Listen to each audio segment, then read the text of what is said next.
What's up, guys? Got another video here coming for you.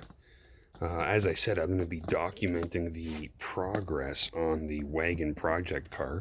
So I have been busy. You may notice by all of the parts here and the engine stand and cherry picker that are set up here that I am actually getting ready to pull the motor on this thing. So it hasn't even been a week since the last video that I filmed.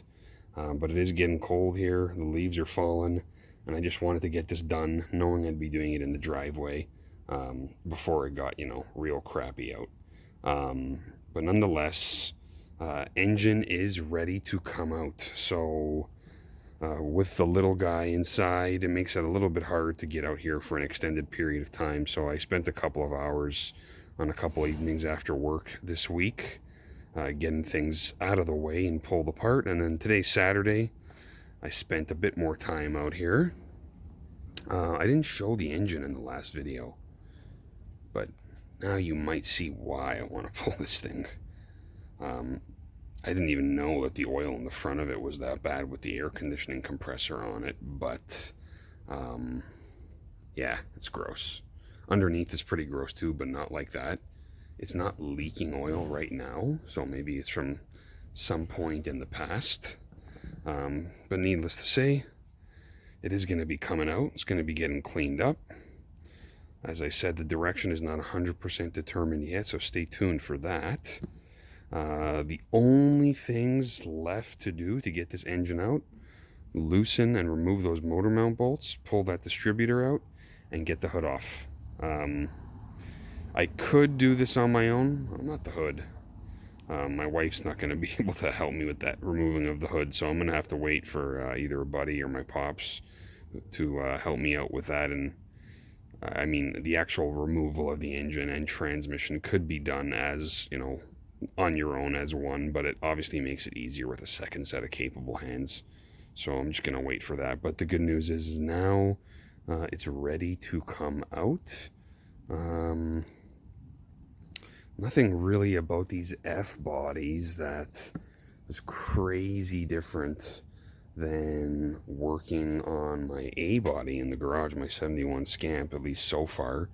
I mean, the torsion bars and cross member are a different setup compared to the older Mopars, even the B and E bodies and C bodies, but that hasn't been an issue. I did have to remove the steering link, the center link, to get those headers out and get that massive factory starter out of there. Once this engine comes out, I am going to clean up the engine bay and remove stuff that is not getting used, like that cruise control. I'd like to convert to manual brakes. Personally, I like them better. Some people may disagree, but I like them. Also, that Mopar kickdown linkage stuff, what a pain.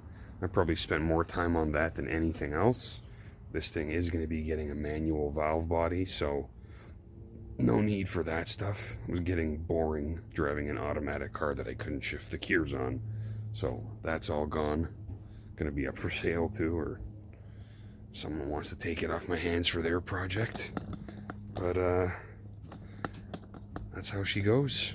And I'll try and get the camera set up for when we finally pull the engine out in the next couple of days. Stay tuned. What's up, guys? So part 2 here. I did not get to film the actual pulling of the engine and transmission. There was a lot of stopping and starting going inside. As I said before, I got a newborn inside, and I like to help when I can, so it's kind of hard to work when you hear your little guy crying in there. Anyways, no more excuses, but engine and transmission are out. I did take them out as an assembly, so they were still together. Ooh. I guess anything interesting to mention? These F-body hoods. This hood, I thought it was going to weigh a ton.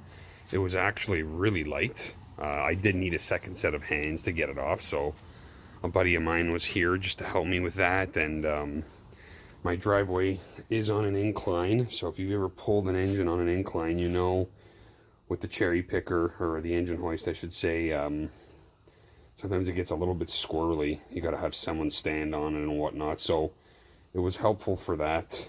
But yeah, I mean, there was really no issues. Tons of room in here.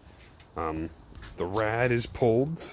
The air conditioning condenser is not, but that's on the other side of this anyways, so I wasn't too worried there.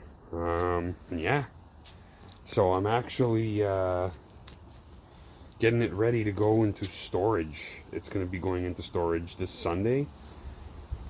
And then over the winter, I will be working on tearing this thing apart. And again, as you'll see in the videos to come, it's going to be a super, super budget build. I've got a lot of gaskets. Got enough gaskets to probably build a couple of these motors. So I'm gonna go in there, clean it up, check the bearings. I have a full set of bearings, rods and mains for 360 for the 3.58 stroke. I've got a whole other set of rods too with pistons that are fly cut.